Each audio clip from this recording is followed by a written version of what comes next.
The Ministry of Higher Education, Research, Science and Technology has conducted a validation meeting with stakeholders regarding the roadmap for establishing crèche facilities in tertiary and higher education institutions. This initiative aims to tackle the challenges women encounter in pursuing higher education after giving birth. Dr. Kenneth Gard, the project consultant, addressed journalists about their findings and the significance of establishing crèche facilities. He emphasized the absence of facilities that cater to children. Student mothers, they don't have where to put their babies. The best they can put their babies at home. In some cases, nowhere. They have to miss the classes because they are training to contribute to national development. They miss the classes. They do it to some extent. A big gap is created. What is the gap? They defer their training or they drop out. So that has contributed to the reduction of the female workforce in the Gambia. So this is a big gap. In fact, this is the biggest gap we can see. There are others, the facilities are not there. There is no policy for this level of education, for this level of childcare. Yes, that's a gap. He further pointed out that this document will act as a guide for the government to develop evidence-based policy, guidelines and implementation strategies.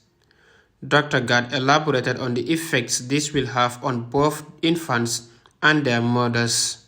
Our children's well-being will be catered for, not the absence of their mothers. The mothers, yes, will be sure that their children are in a crèche, that they'll be secured while they are taking their lectures, while they are training. So that is very, very key. That's the main gap. He also discussed the financial constraints that mothers experience in the current daycare facilities. Because even these schools, daycare out there, they charge a lot. You will be surprised to know that from our findings, the list is about 2,500. Some charge as high as 12,000 for our parents to pay just to take care of a child. Not per term, not per month.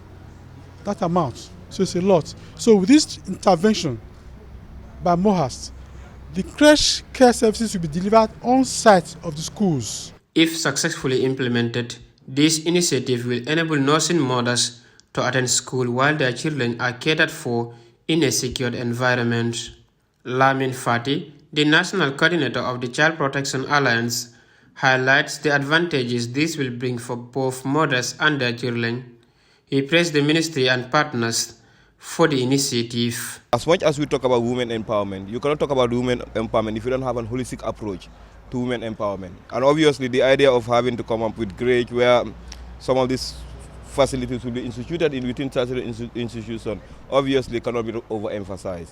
So what we need to do most of the time is the fact that, well, when we establish such facilities, we need to have a robust monitoring system in place to ensure that we don't just create anything for the sake of creating, but we want to see something that will yield to what we call fostering better development for the child and the mother, because that's the environment.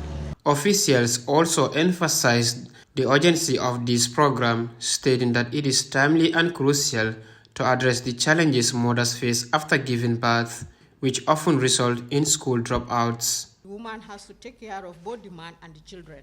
Is that not what happens in most of the houses?